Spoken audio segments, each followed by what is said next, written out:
Programa informativo de Producción Nacional, con elementos de lenguaje, salud, sexo y violencia, que solo bajo la supervisión de padres, madres, representantes o responsables, es apto para niños, niñas y adolescentes.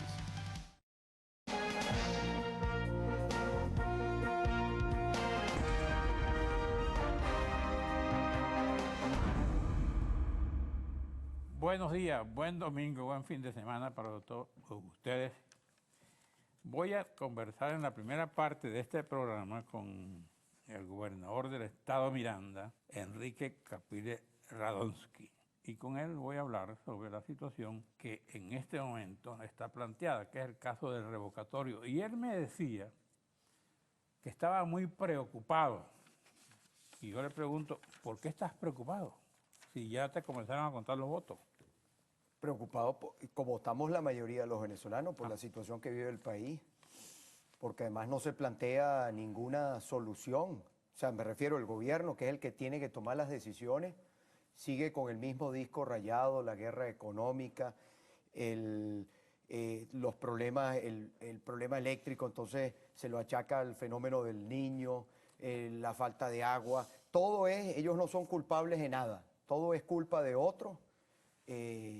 No plantea ninguna solución de cómo vamos a nosotros a superar la crisis y como nosotros sí nos preocupa y consideramos además que la situación de Venezuela ya prácticamente está llegando a un punto de que sea insostenible, yo no quiero ni golpe de Estado ni quiero estallido social y hemos planteado un camino que está en la Constitución, una vía que es democrática, pacífica, constitucional, reitero, y electoral, que es el revocatorio.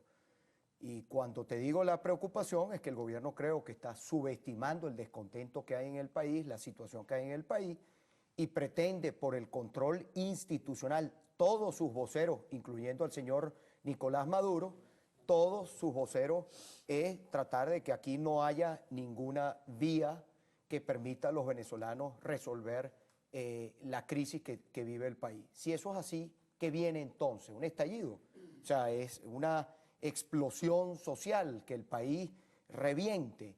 Las condiciones hoy de Venezuela, tú lo sabes perfectamente, Carlos, como buen periodista, las condiciones económicas hoy, sociales del país, son peores que cuando hubo el Caracazo. La pobreza hoy en Venezuela es la mayor de toda nuestra historia.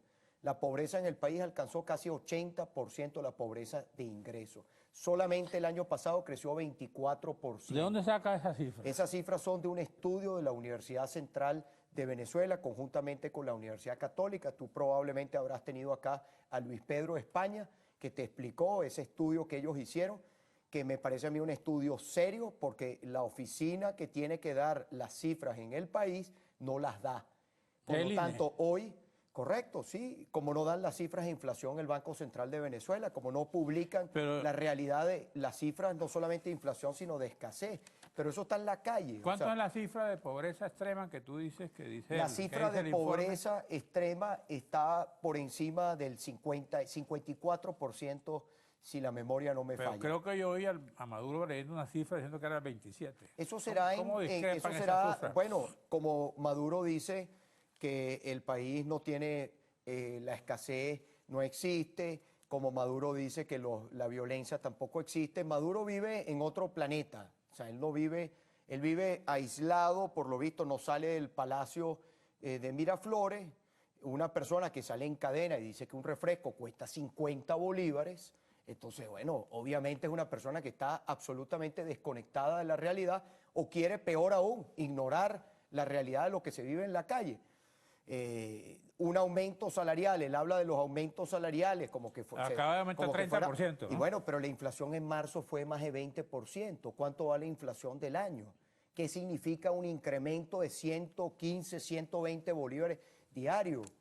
Carlos, o sea, ¿cuánto cuesta un cartón de huevos, Carlos? ¿Cuánto cuesta una empanada? ¿Cuánto cuesta un almuerzo? ¿Cuánto cuesta un desayuno? ¿Cuánto le cuesta a una persona conseguir, digamos, lo que tiene que pagar por los artículos de primera necesidad? ¿En cuánto está la canasta básica? ¿En cuánto está? Pues 150.000, 140 y pico mil bolívares. sea, oye, Ya. esa es la realidad en la que vive el país, no es la realidad en la que vive Maduro. ¿Tú has visto alguna vez un alto funcionario del gobierno haciendo cola para algo? ¿Tú has visto alguna vez en el aeropuerto, te has visto allí para viajar a algún estado del país, has visto algún alto funcionario del gobierno, algún representante del gobierno, lo has visto en una cola, en un mostrador para entregar su cédula para que le den el ticket, el ticket de, digamos, para el boarding pass? Ajá.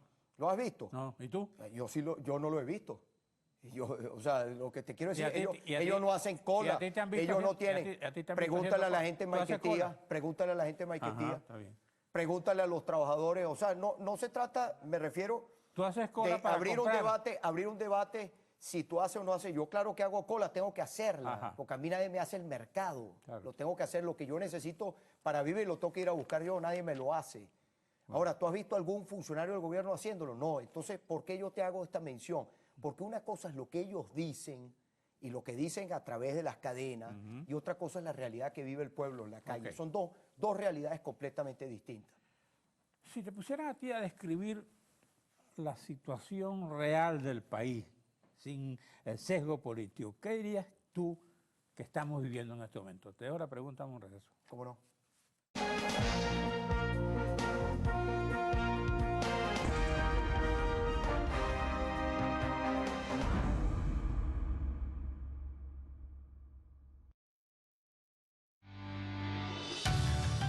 Estás viendo Diálogo con...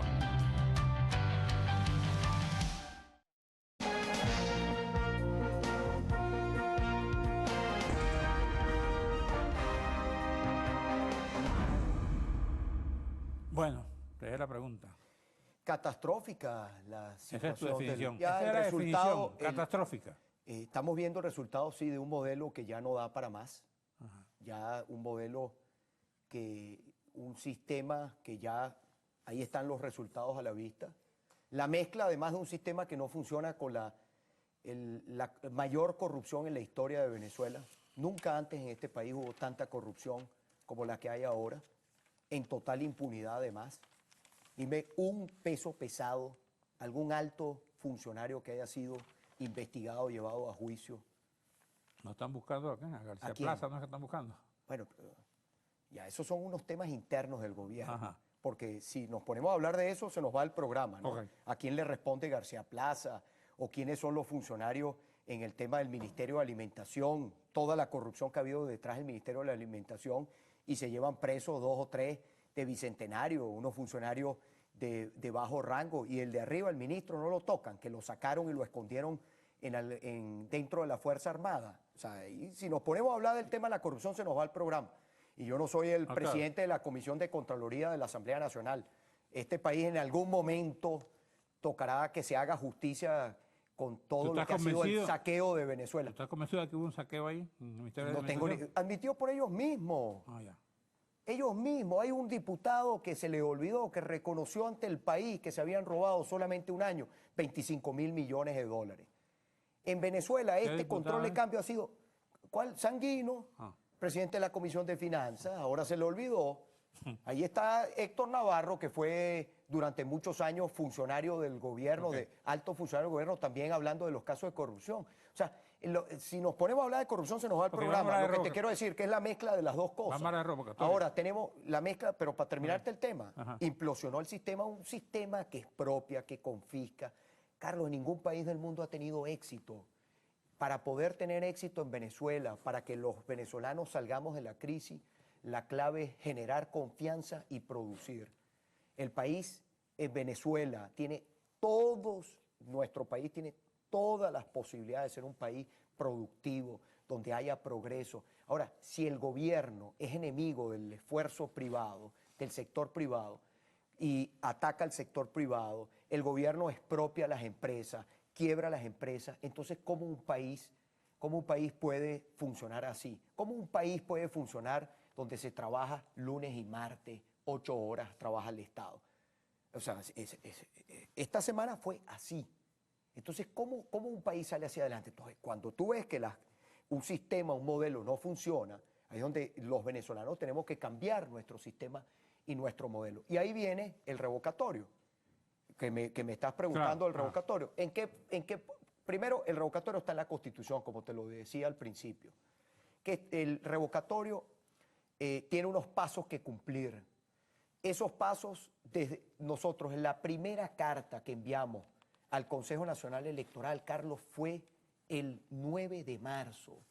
El tiempo constitucional de revocatorio fue a partir del 10 de enero. Nosotros dijimos, luego de la victoria contundente, clara, del 6 de diciembre, que nosotros le íbamos a dar un tiempo al gobierno para que el gobierno rectificara, cambiara y que para que atendiera la crisis económica y social, que hizo todo lo contrario. Lo que hizo fue acentuar el discurso por el cual la gente había votado en contra de ellos.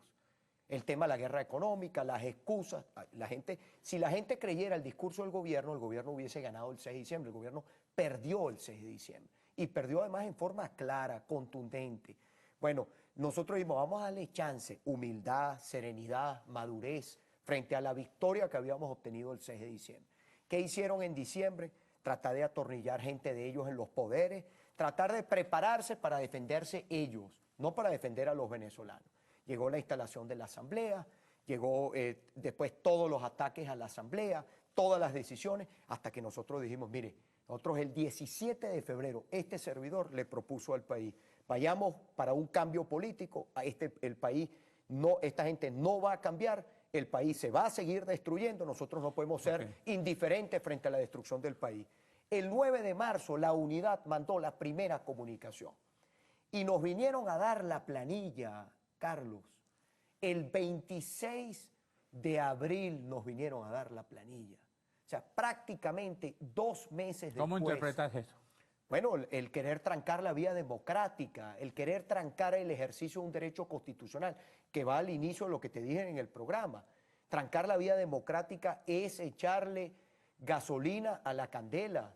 El gobierno está subestimando la realidad que estamos viviendo los venezolanos. O sea, el CNE está en complicidad con el gobierno para trancar la vía democrática, te pregunto. Ya va, Carlos, ¿tú tienes alguna duda de eso? No, te pregunto. Yo creo que todo el mundo sabe para quién trabaja. Yo La pregunto. señora Lucena, ella está ahí para defender los derechos políticos de Maduro. Nosotros estamos para defender los derechos de los venezolanos, de 30 millones de venezolanos. Si tú estás consciente de eso, ¿por qué van a un revocatorio? Ya va, pero es que no es que por qué vamos, es que con ese árbitro tenemos que lidiar. Ese es el tiempo histórico que estamos viviendo los venezolanos, la mayoría de los venezolanos democráticamente queriendo derrotar a un gobierno que no es democrático y un gobierno que controla unas instituciones. Es el tiempo histórico que estamos viviendo.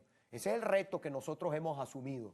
Entonces, la primera carta se entregó el 9 de marzo, se entregó la planilla el 26 de abril. Esto para poner claro los tiempos. Sí se puede hacer revocatorio este año. No es que no se pueda hacer, no es que los tiempos del reglamento, aquí yo cargo conmigo el reglamento para arriba y para abajo, porque el reglamento nos los conocemos con puntos y comas. ¿Qué es lo que debe venir ahora, en el momento que nosotros estamos haciendo esta entrevista? ¿Qué debe venir? El proceso de validación. Si el proceso de validación, porque fuimos, después que nos entregaron la planilla, convocamos al país a firmar.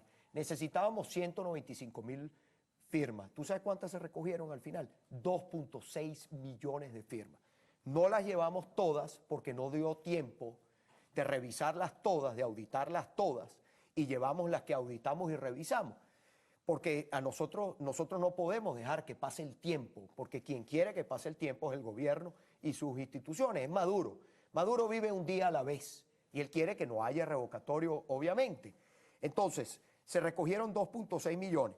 En cuestión de horas se auditaron 1.8 por un grupo de más de 600 personas que estuvieron trabajando día y noche. Se madrugó el Consejo Nacional Electoral, se le entregaron las firmas, los madrugamos, porque la intención que tenían era de quemar las cajas. Tenían un grupito preparado esperándonos el martes. Pues nosotros tenemos gente allá que informa. Y bueno, los madrugamos por estrategia, les llegamos el lunes. Llevamos menos firmas, llevamos 1.8 millones, pero bueno, resguardando la voluntad, la manifestación de voluntad de nuestro pueblo. ¿Qué viene ahora? Está en este momento que estamos grabando esta entrevista, están corriendo, terminando el lapso para contar las firmas, no auditarlas, no verificarlas, porque para eso viene la validación y la verificación. Me refiero, no hay planillas planas, no existe la posibilidad, porque después viene una auditoría que va a hacer la validación, que va a la gente y pone su huella. Entonces, todo lo que han querido hacer es para bajarle el ánimo a la gente, es para generarle frustración al venezolano y para que el venezolano sienta que no hay posibilidades de solventar esta situación. No es lo que tenemos. pidió Jorge Rodríguez, que verificaran las firmas si eran planas y los que firmaron fueran a colocar sus huellas dactilares. Es que está previsto en el reglamento. Y Lucena dijo que eso iba a ocurrir. La señora Lucena, ella cuando le preguntaron, no sé si de aquí a cuando salga esta entrevista, ella ya habrá vuelto a decir algo, pero cuando le preguntó la prensa, los periodistas le preguntaron, todo fue que iban a revisar con mayor tranquilidad, que no, Guaviñó no quiso hablar de los lapsos están en el reglamento. ¿Y qué viene ahora? La validación de las firmas, validación, verificación. Si hay validación y verificación, ¿cómo se puede hablar de firma plana? ¿Cuánto tiempo es eso? 5 días continuos.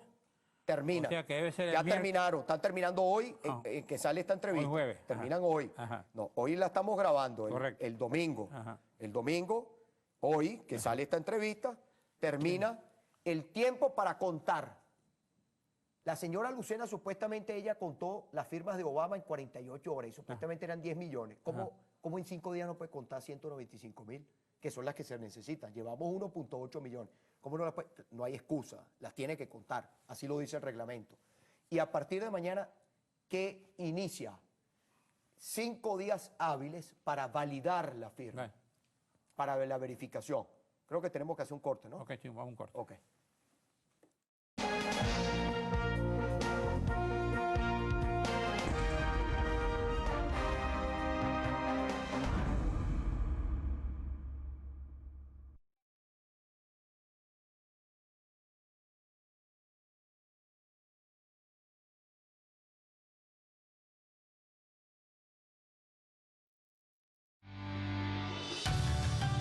Estás viendo Diálogo con...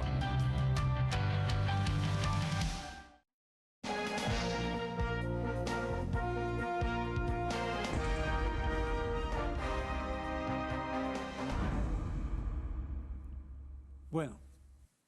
Estaba en el proceso, estaba ¿qué viene después? El proceso de validación. Son 5 días hábiles. Ahora, si el Consejo Nacional Electoral, la señora Lucena y las otras 3 rectoras, que es claramente, y eso lo debe saber el país, son 5 rectores que hay en el Consejo Nacional Electoral, 4 de ellas, 4 señoras, responden al partido de gobierno. El mejor ejemplo, allí estuvo una comisión que designó Maduro e inmediatamente los recibieron, inmediatamente. Ahora, la unidad fue al Consejo Nacional Electoral y no los quisieron recibir, porque pretendía la señora Lucena decidir ella con quién se reúne de la unidad. Eso es inaceptable. Ella no decide con quién se reúne.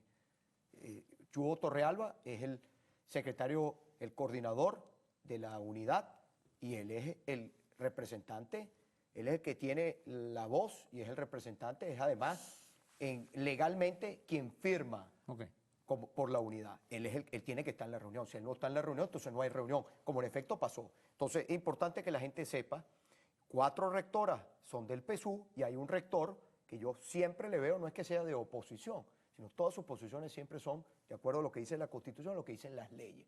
Pero no tirando flecha, claramente lo que dice el reglamento, los lapsos y que se tienen que cumplir, porque son lapsos legales, no son discrecionales. Si las 4 rectoras del Consejo Nacional Electoral, encabezadas por la señora Lucena, no responden a los lapsos y no dan respuesta en los lapsos, porque la intención es la operación Morrocoy, los venezolanos nos vamos a movilizar. Y no lo digo como una amenaza, lo digo simplemente que la Constitución nos ampara el ejercicio de nuestros derechos. Y nosotros no vamos a renunciar al ejercicio de nuestros derechos. Este no es el país de hace 3 años.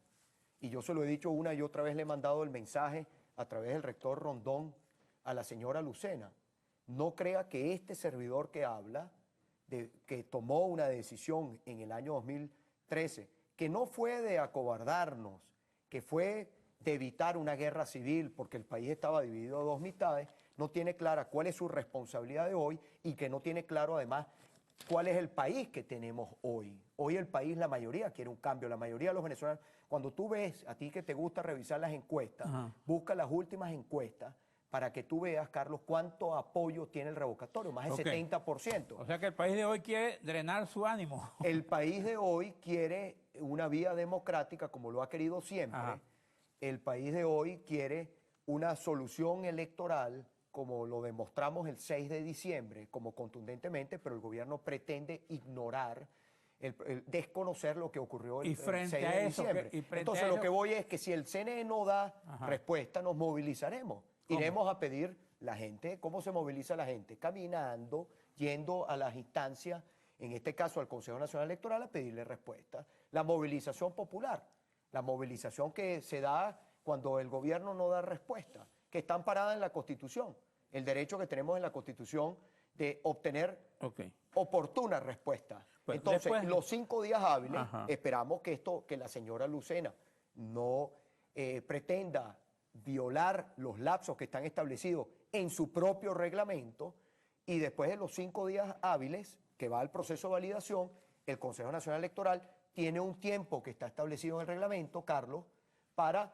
decirle al país cuándo va a ser la fecha de la recolección de firmas, que es el único requisito. Todo esto que estamos haciendo previo es un invento. El único requisito está aquí en la Constitución, está aquí, que es el 20% de los venezolanos y venezolanas inscritos en el registro electoral. Ese es el único requisito, además de la mitad del periodo. Esas huellas no son verificables. No, entonces, ese tiempo, esa fecha, después de que hemos pasado todo esto, es lo que viene ahora, que le diga al país, el Consejo Nacional Electoral, cuándo van a ser los 3 días hábiles para que 4 millones de venezolanas y venezolanos o más vayamos a colocar nuestra huella para cumplir con el requisito constitucional del 20%. Eso es lo que viene. Y cuando vemos los lapsos del reglamento, sépalo muy bien, los voceros del gobierno, Maduro, toda esta cúpula, el reglamento que es lo que fija la pauta, perfectamente es posible que el revocatorio se haga este año, y los venezolanos vamos a luchar porque el revocatorio se haga este año, y después que haya revocatorio, y si los venezolanos votamos para revocar a Maduro, en 30 días vamos a elegir un nuevo gobierno, y en 30 días vamos a empezar, luego de esos 30 días que elijamos un nuevo gobierno, empezará el proceso de recuperación de nuestra Venezuela, porque el país sí es recuperable. Con Maduro no hay futuro, no hay posibilidades de recuperar este país con Maduro, ni con los que están al frente del gobierno, está más que claro, demostrado. Después que recojan a los 5 millones tanto, ¿no? 4 millones o más. Está bien.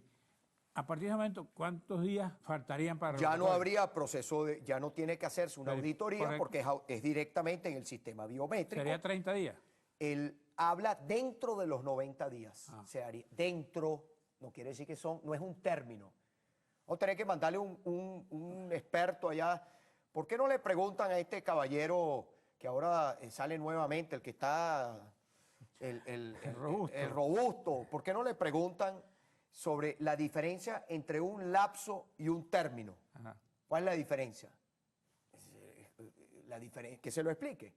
No es un término. ¿Cuál es? Los tiempos, es que no es un término. El término es que tú tienes que dejar pasar todo el tiempo hasta el último día. No es un término, son lapsos. Y los lapsos son precluyentes. Lo que yo te pregunto, para el administrado, yo entrego, al día siguiente empieza el otro. Por la celeridad, por el siempre el principio de la celeridad del proceso. Una vez que el CNE verifique la firma, 1 millón y tanto que entregaron, ¿verdad? Viene otro proceso que es el de... Es que son 195.000 el requisito. Y nosotros llevamos más porque quisimos. Está bien, pero el requisito... Después de esto que viene... La fijación de la firma del 20%. O sea, la recolección, manifestaciones de voluntad... ¿Que serían 30 días? No, los lapsos son... El CNE dispone de unos 20 días hábiles para fijar la fecha y ponerle la fecha a los 3 días hábiles donde vamos a ir. Son 3 días hábiles que vamos a disponer para poder recoger el 20% o más de manifestaciones de voluntad, que va a ser directo, y ahí no hay un proceso de validación o verificación, porque es directo al sistema biométrico, o sea, la capta huella. O sea, creo entender que después que verifique... Más allá de confundir a la gente que nos está viendo, de ponerle una clase de lapsos y todo, es que para que todos lo tengamos claro, el revocatorio sí es posible hacerlo este año, de acuerdo al reglamento. Estamos grabando esto 5 de mayo, y el procedimiento se inició con la entrega de planilla. El 26 de abril nos entregaron la planilla. La solicitud viene desde el 9 de marzo. Usted me dirá si unas elecciones en el país, después que el presidente Chávez falleció, en 30 días se hizo elecciones. Me va a venir a decir el Consejo Nacional Electoral que es que ellos no pueden hacer revocatorio este año. O sea, es mentiroso. Aquí está clarito lo que dice el reglamento. De acuerdo al reglamento, este año hay revocatorio y los venezolanos queremos que haya revocatorio. Y Maduro y su grupito, si le tiene terror al pueblo, eso es problema de ellos, eso no es problema de nosotros. Nosotros no estamos aquí y los venezolanos no nos importa los gustos de Maduro. El presidente Chávez bien lo dijo, 3 años son suficientes para evaluar la gestión de una persona que está en la presidencia. Hay una posición los 3 años se cumplieron. Hay una posición muy clara de parte del sector, del gobierno y del partido, del PSUV. Dice, bueno, a Maduro no lo saca nadie, Maduro está aquí hasta el 2019, que fue cuando fue electo. Deseos no empreñan. Y aquí no habrá revocatorio, esa es su posición. Deseos no empreñan. Okay. Ellos lo deberían saber. Ellos lo deberían saber. Bueno, es que no tengo ninguna duda que ellos lo único que les interesa es que hacen el poder. A nosotros lo que nos interesa es que los problemas de los venezolanos se resuelvan. Que Venezuela no la sigan destruyendo. Eso es lo que nos interesa a nosotros. Okay. ¿Y ustedes están seguros que el revocatorio les va a favorecer? El 6 de diciembre, si hubiésemos tenido el 6 de diciembre un revocatorio, Maduro hubiese sido revocado. Porque sacamos casi 200.000 votos más de los que se necesitan para revocar a Maduro. O sea, estoy seguro que todos los que votaron el 6 de diciembre, Carlos, si tú los convocas al revocatorio, van a ir a votar. Y no solamente van a ir a votar otra vez por el cambio, sino los que votaron también por el PSUV el 6 de diciembre, de acuerdo a las encuestas, 13% de los que votaron por el PSUV el 6 de diciembre estarían dispuestos a votar para revocar. Con todo esto que están diciendo desde allá, que van a revisar la firma, que van a saber quién votó por la oposición, que deben dejar los cargos públicos, ¿tú no crees? Todo eso es fascismo. ¿Tú no crees que transmite miedo? Yo creo que esa es la intención de ellos, pero yo creo que los venezolanos no tenemos miedo. Le tenemos miedo a que el país se siga destruyendo. Eso sí hay que tenerle miedo al atraso, al retroceso. ¿Es posible que se conozca por quién votó la persona? Imposible, es imposible. ¿Por qué? Porque el voto es secreto. Que las manifestaciones de voluntad y todas las personas que firmaron saben que su manifestación de voluntad están poniendo su huella, lo ponen con el mayor orgullo patrio que la puedan poner. Porque se trata de salvar la patria, no se trata de salvar un gobierno. Y por salvar la patria estoy seguro que los venezolanos no tienen miedo. Y harán todo lo que tengamos que hacer dentro de la Constitución para que podamos salvar a nuestra patria. Los militares firmaron, ¿no? Y militar que vota, militar que tiene derecho a firmar y a revocar. Bueno, gracias. Muchas gracias. Enrique Capriles Radonqui. En la próxima parte voy a conversar con Saúl Ortega.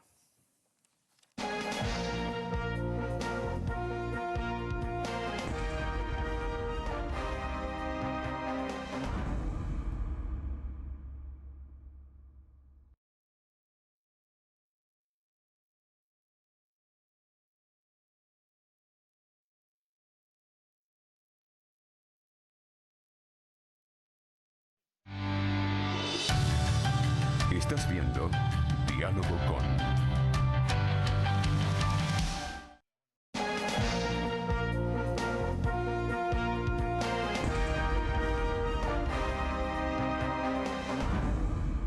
Bueno, ahora estoy con Saúl Ortega, diputado de la Asamblea Nacional por el sector del PSUV.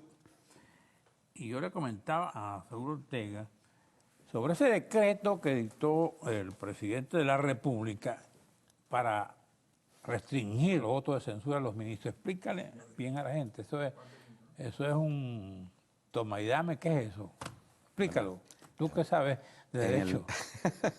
En el marco de las disposiciones que tiene el presidente de la República, pues dicta este decreto. Ya habría que ver el desempeño, ¿no? El desarrollo entre las facultades que tiene la Asamblea, ¿no?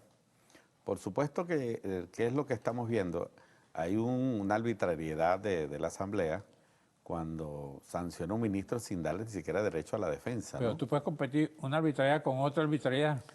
Bueno, eso tiene como que dice, le tocará al máximo tribunal, digamos, hacer la interpretación del alcance de cada uno de estos instrumentos, ¿no? Definitivamente no somos quienes los intérpretes de la Constitución, y de allí la desviación que tiene la Asamblea, que cree y supone que la victoria que tuvieron el 6 de diciembre, la población le dio un cheque en blanco, ¿no? Para violar la Constitución vía legislativa, para usurpar las funciones del Ejecutivo, para incluso anunciar que en 6 meses sacan al presidente de la República, desconociendo que es tan legítimo el presidente de la República como cada diputado. Es más, el presidente sacó más de 7,5 millones de votos frente a los votos que podamos haber sacado cada uno de nosotros, los diputados, que ninguno llega a 1 millón de votos. Así que si vamos a hablar de la legitimidad y damos el reconocimiento de la población, ninguno de los diputados tiene mayor liderazgo que el presidente de la República. Entonces, o nos reconocemos, o no puede ser que esta Asamblea crea que puede destituir al máximo tribunal, destituir al CNE, en fin, pareciera ser que ese cheque en blanco sirve para todo, ¿no? Y ese es el problema que tiene la Asamblea, que ha estado elaborando o aprobando instrumentos que chocan con la Constitución y por lo tanto se colocan al margen de la ley. Okay. Y en Venezuela, como en todos los países, en la elaboración de las leyes no solamente participa la Asamblea Nacional, participa el Ejecutivo, los otros poderes, y el Tribunal Supremo es el garante de la intérprete de la Constitución. ¿A dónde va a llegar esta confrontación? ¿A dónde nos va a llevar? ¿Qué gana el país con eso, por ejemplo? Absolutamente nada. Yo dicto un decreto, digo, no me puede interpelar ministro porque a mí no me da la gana que me lo interpele. Mira, Okay. cuando y si no, voy al Tribunal Supremo. Pregunto. Cuando la población votó por ellos, no les dio un cheque en blanco, no les dijo que podían liberar a asesinos, narcotraficantes, violadores, estafadores inmobiliarios, terroristas, nada de eso, ¿no? Y sin embargo, esas competencias que quien lleva los procesos penales son los tribunales. No puede ser que la Asamblea se ponga por encima de la institucionalidad del país, que es lo que está ocurriendo hasta ahora. Ahora tú me dices... ¿Cuándo la Asamblea...? Igualmente, yo me pregunto lo mismo que tú me preguntaste. O sea, ¿le dio la población a estos diputados esa mayoría para entrar en una confrontación y una peleadera? Yo estoy seguro que no. ¿Quién es el que va a decir qué le dio la población a la Asamblea?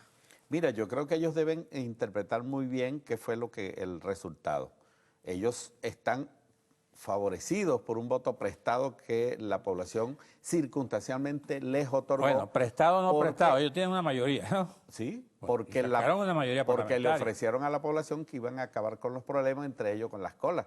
Pero si tú revisas la agenda legislativa, no hay un solo tema que tenga que ver con los problemas de la población en los intereses de esta Asamblea que solo, está hambrienta de poder y solo está discutiendo e interesada en los problemas de los individuos y los grupos de poder que allí hay. Entre ellos, muchos de ellos ya se creen candidatos a gobernadores y es lo que tú ves lamentablemente allí. Y ese es su problema. Pero yo estaba viendo la encuesta de Data Analysis, que la nombra mucho el presidente de la República. Cuando van a la evaluación de la Asamblea, el 50 y tanto % la está aprobando.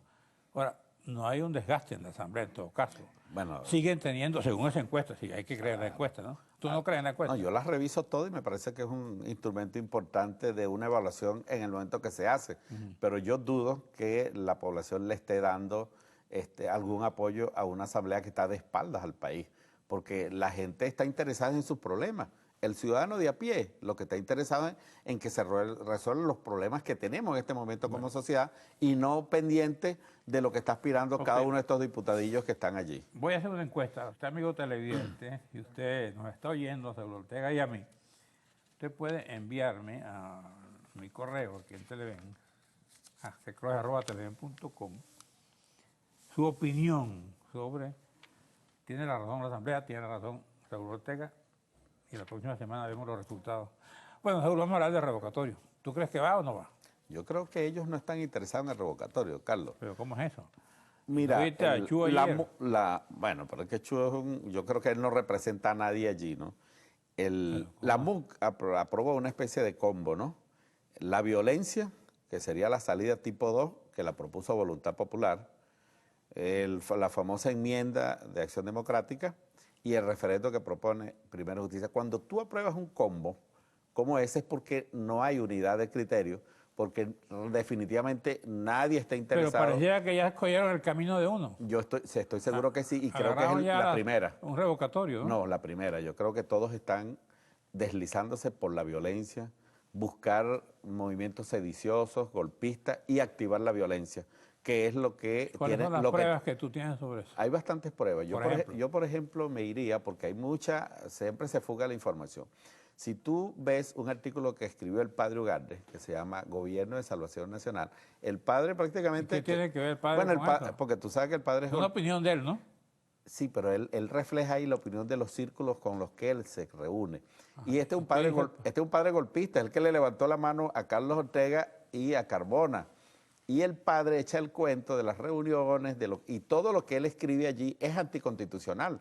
Él habla de un gobierno breve que va a hacer una cirugía dolorosa y habla un conjunto de cosas. Y luego Salas Romer... Pero habla de lo constitucional. No, todo fuera de la Constitución. Luego Salas Romer, en una famosa entrevista vía Sky, termina diciendo que precisamente habrá una salida del gobierno y que las reuniones se están haciendo en Canadá. Y dice que habrá... Ahí incluso declara que habrá más de 6 millones de refugiados venezolanos tipo Siria.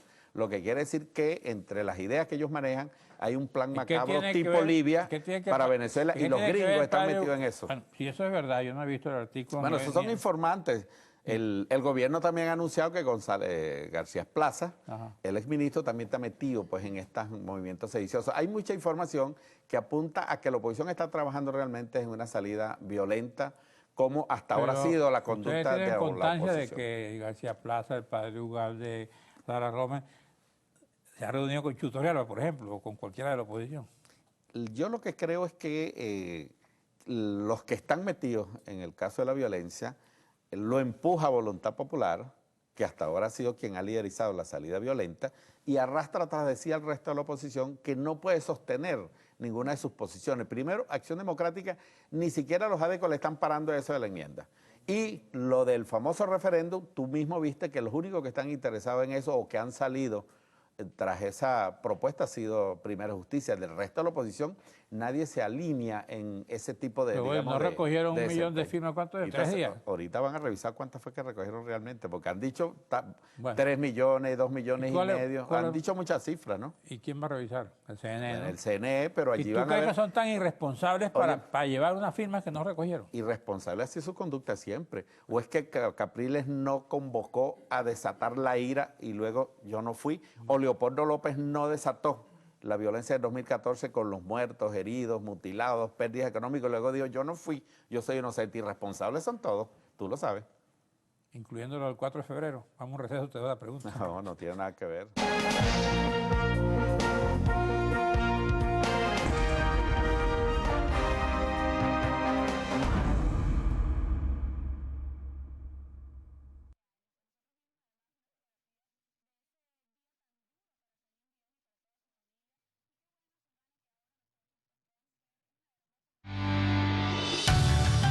Estás viendo Diálogo con...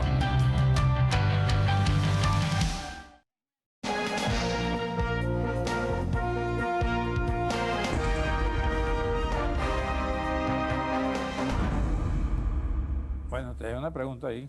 No, mira, la rebelión del 4 de febrero tuvo un líder que asumió la responsabilidad frente al país. Estos no. Estos han desatado golpes, como fue en el 2002, y dijeron, bueno, que estaban preñados todos de buenas intenciones y no hubo golpe, ¿no? Y luego, en el 2013, ¿no? El señor Capriles desata la ira, ¿no? La violencia o la como él dijo, y bueno, con muertos, con heridos, con pérdidas, desconociendo la voluntad popular, porque óyeme, ahorita hablan de referendo revocatorio, porque supuestamente el gobierno perdió legitimidad, pero y en el día de la elección lo acababan de elegir y tampoco lo reconocieron. O sea, claro, es un discurso político irresponsable. ¿A ti te preocupa, bueno, esa es la opinión de Saúl Ortega, ¿a ti te preocupa el referendo revocatorio? No, para nada. Soy demócrata. ¿Le teme al referéndum revocatorio? Esa figura la incorporó el chavismo, la Por incorporó eso. el comandante Chávez. Yo sé. Porque la Constitución del aquí lo dijo. 61, la Constitución del 61 Aquí- no preveía, aquí en este programa- salidas democráticas para un momento de crispación política. Y esta Constitución tiene los instrumentos democráticos para dirimir nuestras contradicciones sin apelar a la violencia, al golpe de Estado. Aquí Por eso es que son En irresponsables. este programa Chávez lo dijo, y llamó a revocatorio aquí también. Así es. Bueno, y ahora, y por lo qué- asumió. ¿Y por qué no hacerlo ahora? Porque Porque no significa, revocatorio significa porque que vas a eso ganar es- o que vas a perder. No, simplemente porque el revocatorio prevé... Alguien ganará, alguien perderá. Discúlpame, el revocatorio no es una parranda de gallos, ¿no? Eso prevé unos pasos legales para la convocatoria. Están en la Constitución, Ajá. los mecanismos, y deben cumplirse. Y quien lo está solicitando debe cumplir con esos requisitos. O sea Eso no es un problema de voluntad. Por tu mente no pasa ninguna inestabilidad porque Mira, se haga revocatorio. Yo tengo mucha confianza en nuestro pueblo. Y definitivamente el pueblo, estoy seguro que va a votar por la paz, por la tranquilidad, por las salidas democráticas Ok. y por la búsqueda. Oye, el pueblo está evaluando quién está trabajando por sus problemas y quién está trabajando por Ok. la politiquería. Entonces, en la Asamblea definitivamente se privilegia la politiquería y en el caso del gobierno, el gobierno está preocupado por el problema Ahora, eléctrico, el problema de las medicinas, el problema Ok. del El abastecimiento de alimentos. revocatorio atenta contra la paz. Mira, el revocatorio está dentro de la Constitución Por eso. y como tal nosotros reconocemos esa figura. Ahora, ir al revocatorio implica un conjunto de condiciones que están en la Constitución y deben de cumplirse. ¿Cuáles? Mira, primero, este que se está dando, que ellos lo están transitando, que es el 1% para tener la cualidad Ajá. de, digamos, actor político para hacer la convocatoria. Luego deben de recoger el 20% de la firma para poder activarse el mecanismo y luego, por supuesto, deben sacar más votos que los que sacó el presidente de la República, cosa que, por supuesto... ¿Cuánto deben sacar? Bueno, un voto más de lo que sacó Maduro. No es así. 7 millones. 7 millones y no recuerdo el Ahora, el Saúl, pico. hay una polémica sobre la propuesta de, creo que fue Diosdado, que dijo que hay que verificar una por una las firmas para saber si votaron en contra de los empleados públicos y destituirlos. ¿Eso ocurrió? ¿Eso es cierto? Mira, las firmas deben revisarse porque eso tiene que ser transparente. Pero publicarse, creo que Tibisay habló de publicar la firma. No he oído de publicarlas, deben revisarse. Y que es un documento público porque debe saberse quiénes son Y el voto no es secreto, ¿no? El voto sí, más la cualidad de los ciudadanos que se constituyen en una organización política para convocar este mecanismo constitucional, por supuesto que tiene que ser público, no puede ser secreto. Mira, alguien por ahí está convocando, no, con nombre y apellido, Ok. quiénes son los interesados en convocar un instrumento que tiene consecuencias políticas para el país. ahorita, ¿tú piensas que hay laxos para ir al revocatorio? Están previstos en la Constitución. Ok, o sea que... Son mecanismos y requisitos te pregunto, previos. Si se cumplen los laxos, ¿habrá revocatorio, como dice, por ejemplo, Marquina o Chutorial, en septiembre, noviembre? Lo primero es que ellos tienen que cumplir con los laxos, están atrasados, óyeme, porque empezaron muy tarde con este procedimiento. Primero porque no se ponían de acuerdo y tú lo sabes. Eso fue un gran debate y por eso fue que aprobaron el combo, ¿no? Que está la salida violenta, la enmienda y el revocatorio. O sea, ¿qué organización política tiene este arroz con mango? Tiene un combo para la política. Generalmente, ni hay arroz ni mango. hay un concepto que se llama táctica y estrategia, Ah. que es un términos militares pero adoptados a la política. No es posible que una organización tenga 3 tácticas. Ok. Eso es primera vez que se ve y tú, que tienes experiencia política, Carlos, nunca habías visto eso. Pregúntate, ¿cómo una organización tiene 3 vías o 3 acciones para su acción política? Eso quiere decir que la unidad no existe. Mira, aquí hay un trabajo de Sofía Nieder. Dice aquí, oposición consignó 1.850.000 votos. Si el gobierno insiste en retrasar el revocatorio, enfrentará al pueblo. ¿Cómo te parece? Ese es el discurso violento. El señor Freddy Guevara, que es el vocero del monstruo de Ramo Verde, precisamente anda incitando acciones de violencia contra las instituciones. Eso de ir a tomar al CNE es una acción violenta, eso no es una actitud democrática, porque detrás de eso está todo un plan que tiene que ver con el guarimbeo, que ya incluso lo han ensayado en el caso del Táchira, con muertos ya, ¿ok? Lo han ensayado con intentos de saqueo en algunas partes del país y con y con los contactos que tienen con los paramilitares y con el AMPA organizada para generar situaciones indeseables en la sociedad venezolana. ¿Y cómo te consta eso de Lampa? Mira, por las conexiones que tienen y la cómo forma... sabes tú de las conexiones? Porque en las guarimbas precisamente el elemento armado que ha estado como punta de lanza en la violencia son gente de Lampa organizada, gente armada, que ha estado... ¿Y por qué no los detiene la policía? Bueno, los han estado reprimiendo y recientemente cayó uno de los líderes del paramilitarismo, por cierto... tú me vas a decir que es picura de voluntad popular, no creo. Por cierto, vinculado a sectores que están en el exterior, que fueron los que convocaron la famosa fiesta mexicana, ¿no?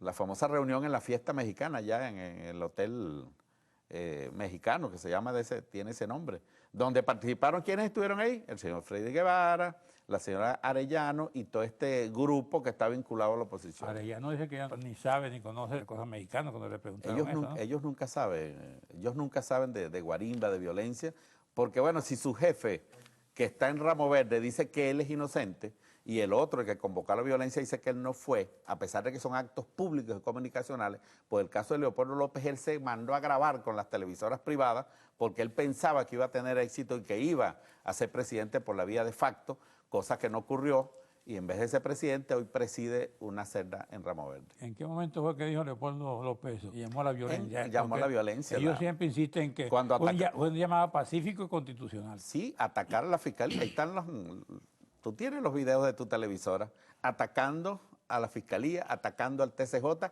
y asaltando a la PTJ. Por cierto, le quemaron como 8 unidades a la PTJ ese día. O sea, ¿es eso una acción pacífica? Eso es una acción violenta contra instituciones del Estado y él personalmente condujo esa acción. Ahora, que diga él y le diga al mundo, porque bueno, tienen todo un lobby internacional para decir que es un niño Jesús que lamentablemente fue detenido cuando él andaba con su juguetico, pero ahí están digamos, los elementos probatorios, porque él mismo se grabó su discurso violento y su llamado a la acción violenta. Aquí veo, Saúl Ortega, la oposición es un grupo ambicioso que aspira al poder por el poder. ¿Y quién no aspira al poder? Mira, todo político aspira al poder, ¿no? Pero por métodos legítimos y constitucionales, no por vías, por atajos, como el caso del 2002 con el golpe de Estado, con la violencia en el 2003, en el 2014 y los planes que tienen en marcha este año. Se habla incluso que este mes de mayo es donde tenían pues organizado o tienen organizado una acción violenta en el país. Así que yo llamo a los cuerpos de seguridad a hacerle un seguimiento a los actores que están vinculados directamente con este tipo de planes. Ustedes están hablando de estos planes. ¿Y cuál es el plan que tendrían desde el gobierno, del Ejecutivo, para resolver este problema de la escasez, del abastecimiento de medicina, de comida? ¿Qué piensas tú de eso? Y terminamos el programa con el gobierno está trabajando a nivel de los productores, tanto de bienes y servicios, sean medicina, alimentos, con quienes tienen una actitud patriota, que están dispuestos a hacerlo. Y de hecho ha habido exitosas reuniones, se está activando el poder popular, se está activando las organizaciones que pueden, desde el pueblo mismo, participar directamente en ¿Cómo está Valencia, en el abastecimiento de Valencia? Mira, igual que todo el país, con todos los problemas que tenemos. Tenemos problemas en las medicinas, cola, en los alimentos, Raúl? Tenemos problemas en la electricidad, tenemos problemas, óyeme, en el agua potable, porque ese es un problema que la sociedad tiene que saber. Tuvimos 4 años de sequía y nuestros embalses que proveen agua potable, que nos proveen electricidad, están bajos en sus niveles y eso ya está subiendo. Afortunadamente llovió algo y se paró el descenso. No quiere decir que se ha recuperado. Hay una declaración del niño, lo viste, dice, yo no fui. Entonces, ¿tú has hecho cola?